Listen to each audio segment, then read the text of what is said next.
Now, Salesforce is an innovative global leader in customer relations management software, the inspiration for the symbol CRM.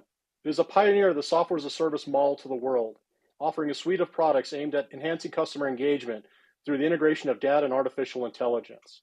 The company's AI 360 platform, also known as Agentforce, unites sales, service, marketing, commerce, and IT teams. All of this is designed to enhance productivity across various business functions. Other portfolio offerings we have to consider with the company include its data cloud, Slack, Tableau, and MuleSoft, both of which support data visualization and database management. The company derives its revenues from two main sources. First off, subscription and support revenues represent about 90% of total sales. The other approximate 10% represent professional services. And about 33% of total revenues come from outside the United States. Key competitors in the CRM enterprise resource software space include Microsoft, SAP Incorporated, Oracle, and HubSpot, which includes marketing automation technologies. Now, the unique value about Salesforce lies in its comprehensive unified platform that integrates CRM, artificial intelligence, and data analytics capabilities. Salesforce dominates the CRM space with approximately 21.7% market share. The Agentforce platform is a differentiator, allowing businesses to deploy artificial intelligence agents to boost productivity and enhance operational efficiencies. It is actually one of the few tech companies to demonstrate consistently successful merger and acquisition activities.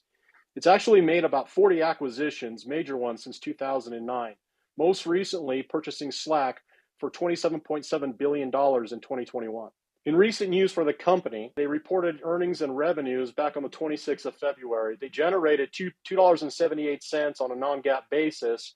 That was higher by actually 21% compared to the same quarter last year. The company generated just shy of $10 billion in revenue, higher by about 7.5% year over year, but they did miss by a slight margin of $50 million.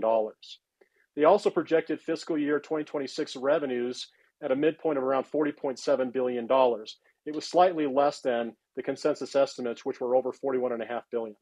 Now, there were many other positives that the company highlighted when they posted earnings. First off, Agentforce AI is gaining significant traction with over 5,000 new deals last fiscal year.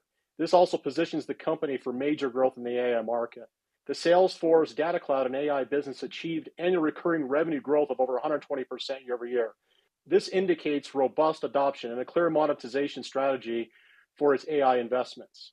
The company also excels in profitability. They posted for the fiscal year an EBITDA margin of 29% compared to the sector average of 11%. They also saw a substantial increase in free cash flow last fiscal year, jumping 31% to $12.4 billion. This underscores its financial strength. Net income profit margin last year grew to about 16.35% of sales, which is a meaningful increase compared to its five-year average of around 8.9%. Now, despite a slow growth in the macroeconomic environment, the company continues to expand its free cash flow and profit margins. Now, there are some concerns and challenges we need to highlight concerning the fiscal year outlook for revenues, which are actually slightly lower than estimates. Now, the revenue estimates for the next 4 quarters is approximately 8.63%.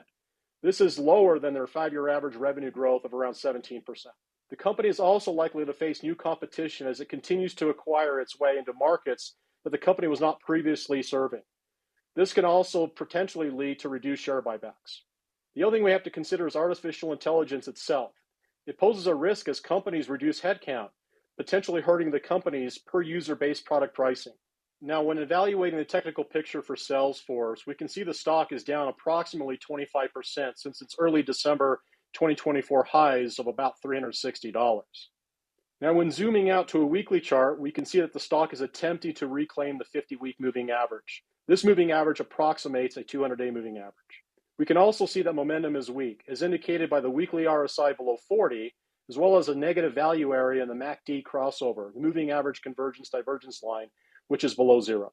Now, in summary, we have to consider that Salesforce remains well positioned to exploit the long-term secular growth trends in enterprise software. The software industry as a whole in 2025 is expected to be positive, as investors anticipate higher growth monetization of artificial intelligence and recovering demand for cloud software driven by IT transformation and AI-related projects. Now, despite Salesforce maturing as a company with less growth in revenue on a forward basis than its historical average, the profitability profile is improving. The company is also undergoing share buybacks, which adds to the potential for high return on equity